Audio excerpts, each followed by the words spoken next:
Hey Rick, it's Todd. Obviously, sorry it took me a long time to get back to this or get to this. I've just been working on building out my indoor studio, which you'll see in a little bit when I send you kind of a video of what I want you to do.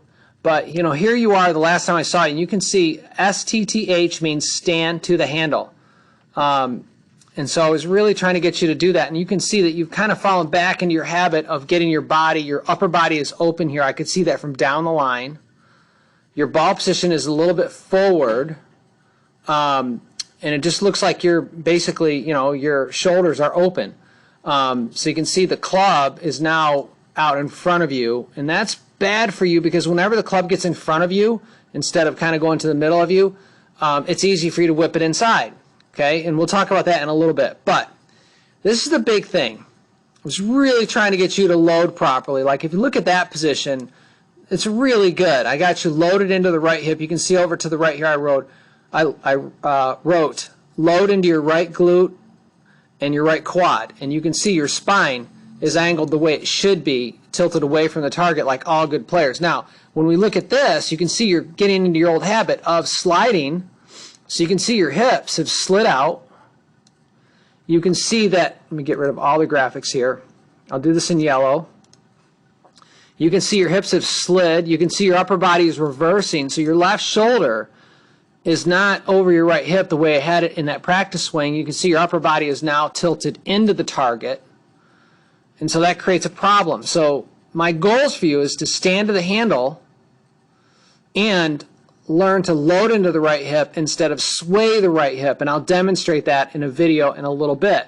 But you can see that's completely different. And also, I would tell you this, next time you send me a video, do a closer view, you know, so that you're not as small in the frame of the camera. But anyway, you can see how different those two look. And I don't care who you look at, every player, I mean everyone, when you look at down target, I mean here's just a girl in the LPGA. You can see, I mean, she's loaded, right? And so she's got that left shoulder loaded up over the right hip, and it just doesn't matter who you look at. Every single player has that same look.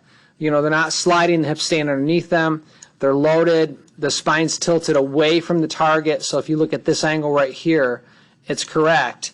And if we look at the one you sent me a couple weeks ago, you can see you're definitely falling back into that reverse. It's the biggest thing I think you need to work on is get that left shoulder over the right hip.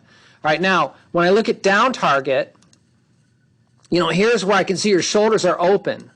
You know, if you look at your feet, their feet are here, and then you can see your shoulders are open. So the ball's forward, your shoulders are open, and the club is too far forward, and then it whips inside. This is an effect of your short game, too.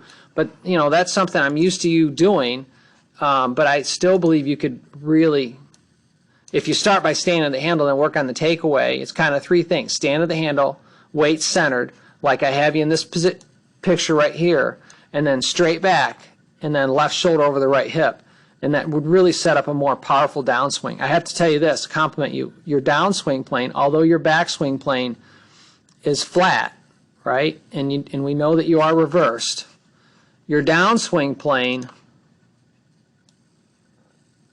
you know, you're covered, so I can see hitting some good shots. But you would certainly hit it better, more consistently, more powerfully if you load it. And also, like I said, you know, whatever you do here leaks into your short game. So that's kind of the main thing the main things that are catching my mind. So number one, stand to the handle at the address position. I'll demonstrate this in a minute. Number two, work on the club going straight back. And what feels outside to you, exaggerate that feeling. We've talked about that before. Number three, left shoulder over the right hip. So the right hip loads, it goes back, it doesn't go to the side, it doesn't go to the right. So those are the main things. And I'll demonstrate, I'll send you a video. It'll take me a little while to upload a new video, but that's my next goal.